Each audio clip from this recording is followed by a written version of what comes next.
David Grindley is a very intelligent, amusing, very good so far director. I love working with him. He eats between 6 and 8 bananas per rehearsal. I'm not kidding.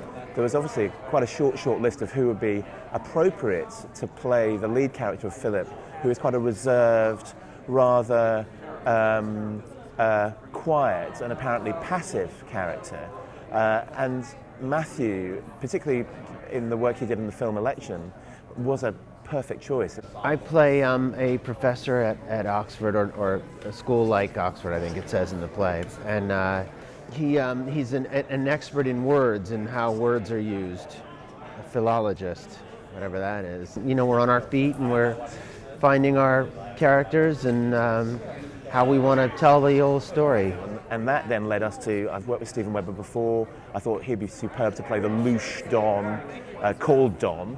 It's a fantastic English play that is uniquely accessible. It's hilarious, courtesy of the dialogue and the acting, especially Mr. Broderick, who's amazingly funny. And I play a teacher of English who is very well liked, very well respected, but his story is that he's really a chronic underachiever who's achieved the heights of underachievement. And Anna Madeley was in the original production that we did in 2005. She was magic as Celia, and it's been a delight to be able to bring her over here. I play Celia in the show, who is a postgraduate student at the university. She's up for an intellectual debate. She has quite a sort of biting wit about her, and she's in a relationship with Philip, who's very gentle and sweet and never wants to hurt someone's feelings, and doesn't rise to provocation in the way she wants him to. They're quite well, she's quite in conflict with him. I don't know that he's in conflict with her. We're very fortunate, and particularly Jonathan Cake playing Braham as well. You know, that was a real coup that he was prepared to play this part, because it's a very particular part and a very particular British casting, and it's perfect that he's able to do it. I play the novelist Braham Head, who is a very successful author, who's the only member of this group of people who's not part of the university setting. He's not an academic, he's not a student, and he comes into this dinner party and sort of sets this kind of personality bomb off. He's a peacock who wants to leave no feather unfluttered. And then Jennifer Mudge's Araminta is very, very sexy and rather naughty, and so it's great having her on board.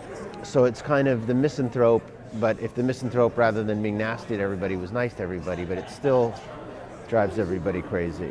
And I was actually writing a dissertation on the misanthrope. And it was the late 60s, and Europe was exploding, and there were riots in the street in Paris and so on.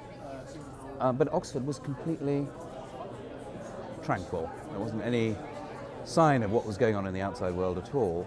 And it sort of occurred to me that a man who had the opposite character to the misanthrope, who hates everybody and tells everybody the truth and is very grumpy, somebody who was the opposite, who was very, very nice and accommodating and put all his energy into doing the right thing for people. In the context of the late 60s, he would be really irritating and he would really annoy everybody. And that was the basic idea for the play. I worked at Roundabout many years ago in a production of Come Back Little Sheba with Shirley Knight and Phil Bosco.